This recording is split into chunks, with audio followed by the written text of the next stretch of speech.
Episode 55, Exercise, Death.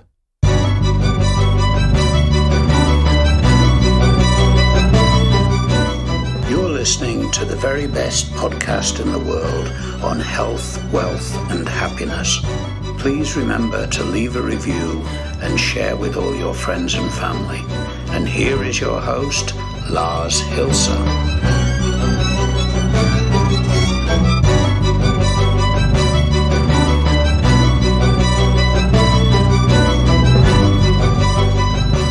And we are terminating yet another week with an uncomfortable episode.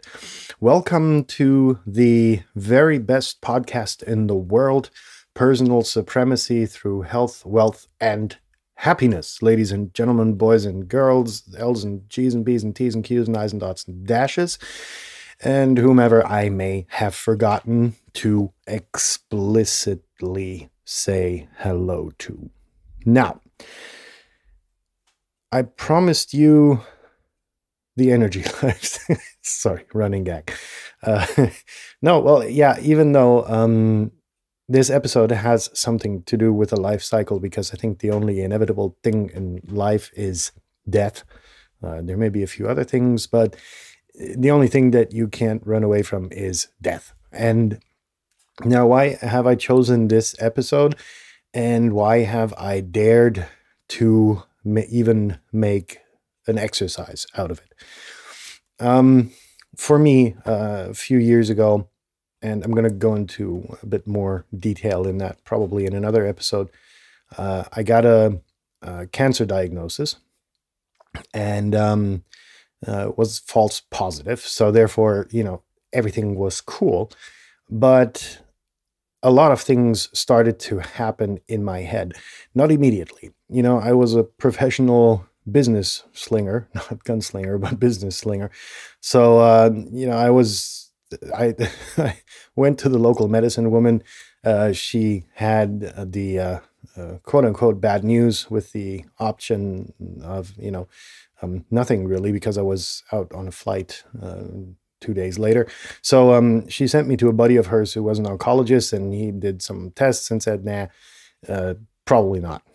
And, still, I went to catch my plane that same evening and sat in my seat, got my glass of champagne, and started contemplating about several things in life. Excuse the crackling in the background. It's the fireplace. It's good wood. So that being said, it was like, for me, okay, number one, do I have any dependents that rely on me being alive? Just financially, monetarily, or is it just that people would be sad if I left? Keep in mind, for me, this is very rational. Number one, I grew up in the insurance industry with professors who made claims along the lines, or exploits along the lines of a life insurance is nothing more than a bet.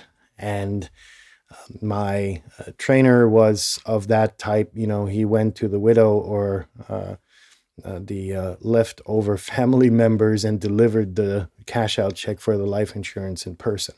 So that's number one. So you get kind of this sarcastic relationship with death, or towards death.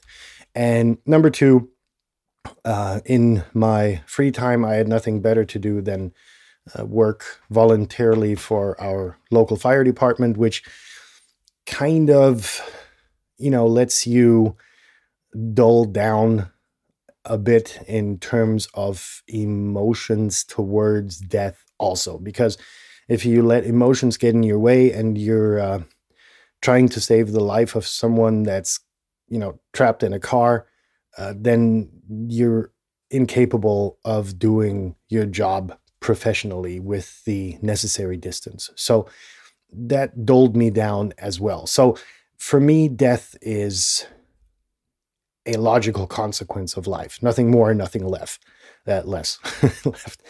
And I know a lot of people are different in that, and it was very difficult for me to seek opinions about this without stirring up terrible emotions, right?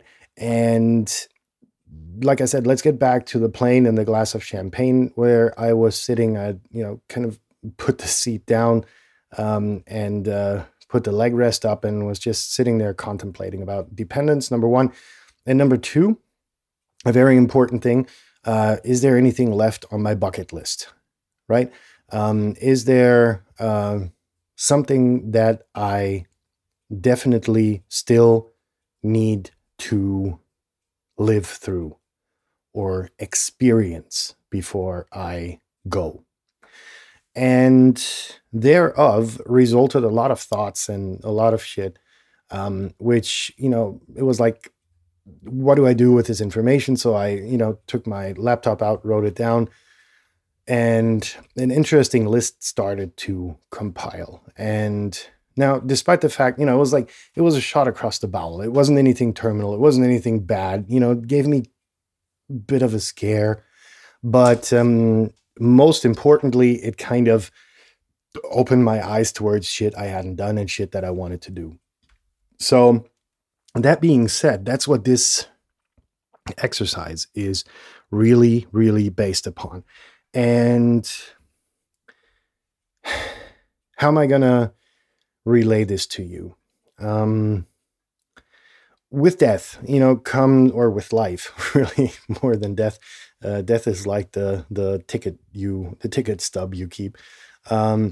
Life comes with a lot of responsibilities, and more of you than not will have a family and loved ones with dependents, meaning kids that are not, entirely grown up, who may be in school, need an education, and that sort of stuff. Now, the question in that would be, do you have their education covered monetarily?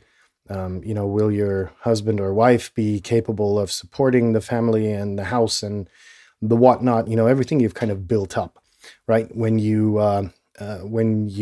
it's your time to go, right? This can be prematurely, and that's actually what this is about. If you're 97 or something, and you don't have your shit in order, you've done something wrong. It's like this natural thing. But more often than not, people pass too early. Yeah, the argument is it's always too early. Yeah, but I'm talking about like in your 30s or 40s, right? You're the peak of your life where you should be, supporting everyone around you, et cetera, et cetera. And this responsibility is actually what all of this is based upon. Now, what an interesting question is that comes along also is, what are you really afraid of in terms of death? And that's a question that I asked some friends really over the years, in just polite conversation. And two things materialized when I spoke to them. And number one, and these two things coincided with what I just said. So number one, they were afraid of leaving their loved ones behind. And number two, they had the same issue that I had. They were thinking of stuff that they hadn't really checked off their bucket list yet. Now, as for the part of leaving your loved ones behind, I already started to speak about that. I'm not talking about the emotional shit that people are going to go through if you pass away. That's a given. They'll recover. As bad as it is, you'll be a memory somewhere.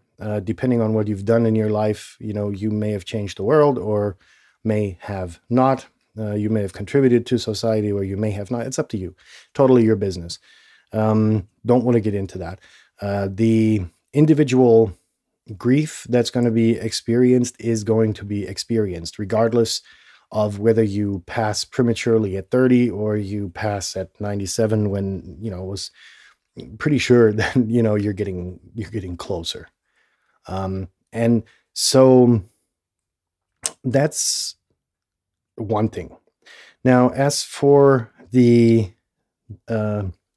afraid of leaving the loved ones behind, loved ones don't, just take your family and your closest relatives. I need you to look one step further and see if you've got your affairs in order with people, for instance, that you work with. Were you an asshole to someone recently, and is this still sitting in the room somewhere? That's something that could actually get on a list like that, relatively high. And are your loved ones taken care of when you pass? That's another thing I just mentioned. So that leaves us with number 2. Have you completed everything on your bucket list? And I think this is where we're going to go into the actual aspect of the exercise, in which just get a sheet of paper and fold it in half, like a big sheet of paper, not not a Post-it note. It's going to be big. Fold it in half, and on the left-hand side, I need you to write how your loved ones are taken care of if you pass. And below that, I need you to draw a line and write the stuff that you haven't done for them, right? And I'm only mainly talking about monetary aspects. Will your spouse be able to keep the house, keep the kids in school, keep the kids in clothes, and be financially capable of putting food on the table? Those are like the essential things that, when you go, that it should be taken care of, because there's nothing more stupid than having something like that fly in the open, right? On the right-hand side, I need you to write the things you really, really, really want to do before you go.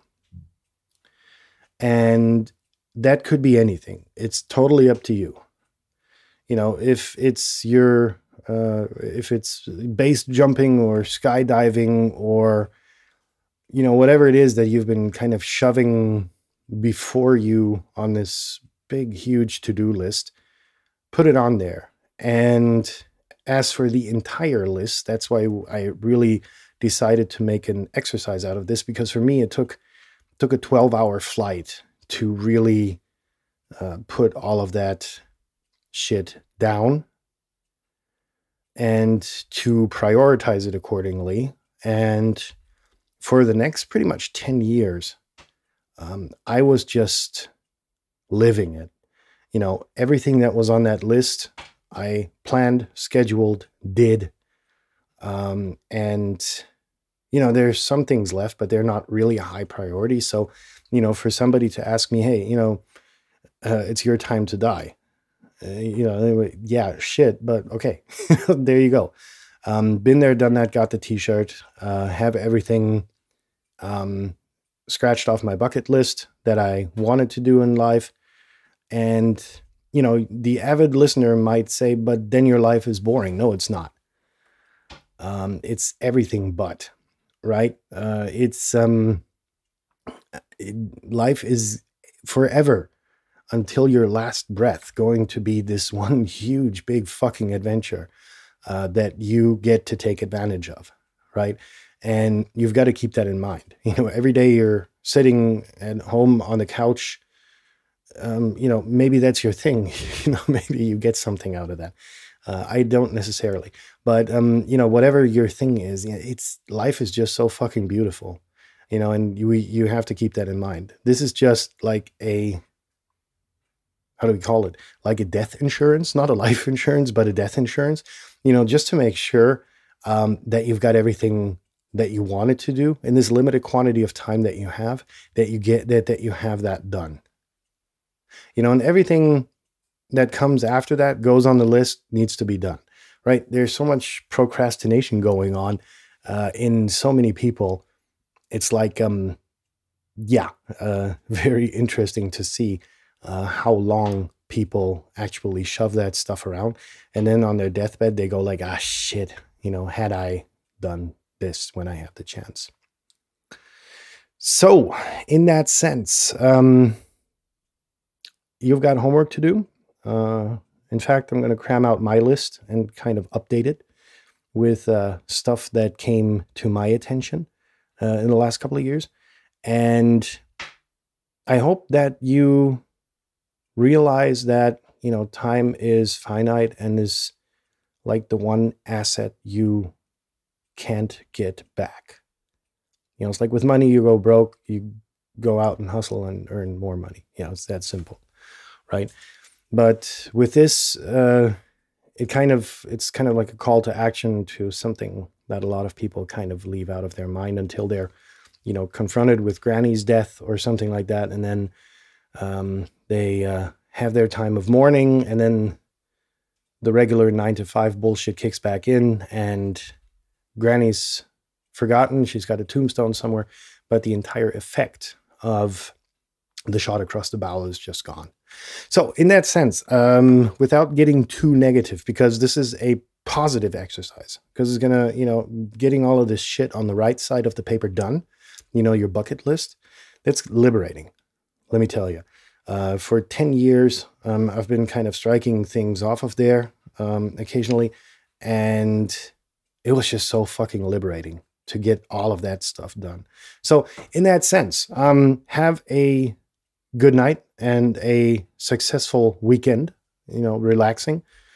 And I will see you, hear you again on Monday, when we're going to speak about a totally interesting new topic, I hope. In that sense, keep your hands above the blanket. Peace out. See you on Monday. Bye-bye.